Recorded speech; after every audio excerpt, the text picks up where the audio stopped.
And I may respectfully say to some of my beloved European friends and colleagues. The Prime Minister is rightly concerned, Mr. Speaker, and she said this, if you're black, you're treated more harshly than if you're white. So before appointing her new Foreign Secretary, did she discuss with him his description of black people as piccaninnies and why he questioned the motives of the US President Obama on his part Kenyan heritage?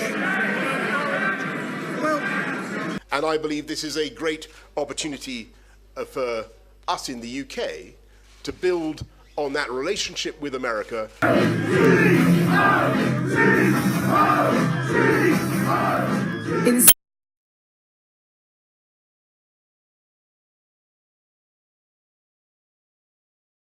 Given what he said in the campaign about women, about Muslims, and some of the plans that have raised eyebrows, is he a fit person to hold this office, and will you be able to work with him? Yes, I look forward to working with President-elect Trump. Negotiating with China. When these people walk in the room, they don't say, oh, hello, how's the weather? It's so beautiful outside. Isn't it lovely? How are the Yankees doing? Oh, they're doing wonderful, great. They say, we want deal. He'd jump out of the seat.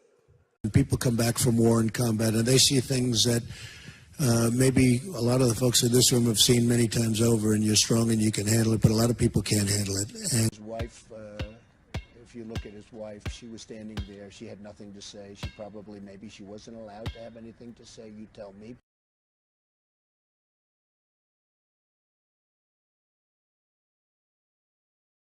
You've called women you don't like fat pigs, dogs, slobs, and disgusting animals. Okay, you got to see this guy. Oh, I don't know what I said. I don't. When Mexico sends its people, they're not sending their best. They're bringing drugs. They're bringing crime. They're rapists. And some, I assume, are good people. See, there was blood coming out of her eyes. Blood coming out of her wherever, but... Use some Tic Tacs just in case I start kissing her. You know, I'm automatically attracted to beautiful. I just start kissing them. It's like a magnet. You just kiss. I don't even wait. And when you're a star, they let you do it. You can do anything. Whatever you want. Grab them by the pussy. You can do anything.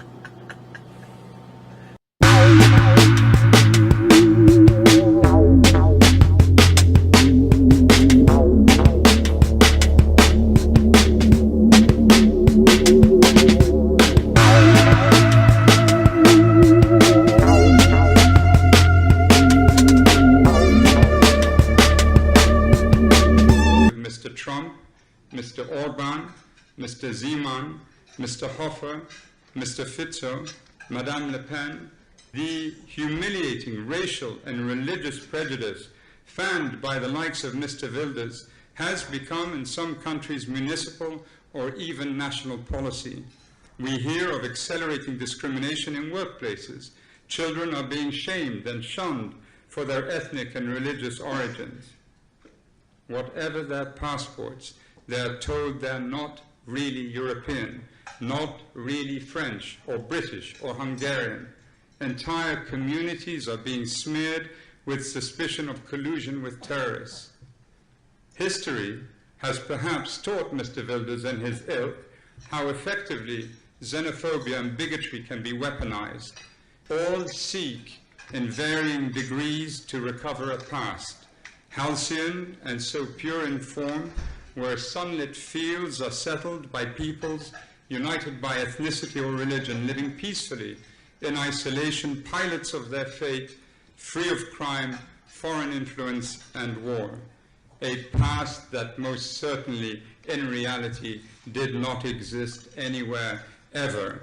Europe's past, as we all know, was for centuries anything but that. The proposition of recovering a supposedly perfect past is fiction. Its merchants are cheats, clever cheats. Populists use half-truths and oversimplification, the two scalpels of the arch-propagandist.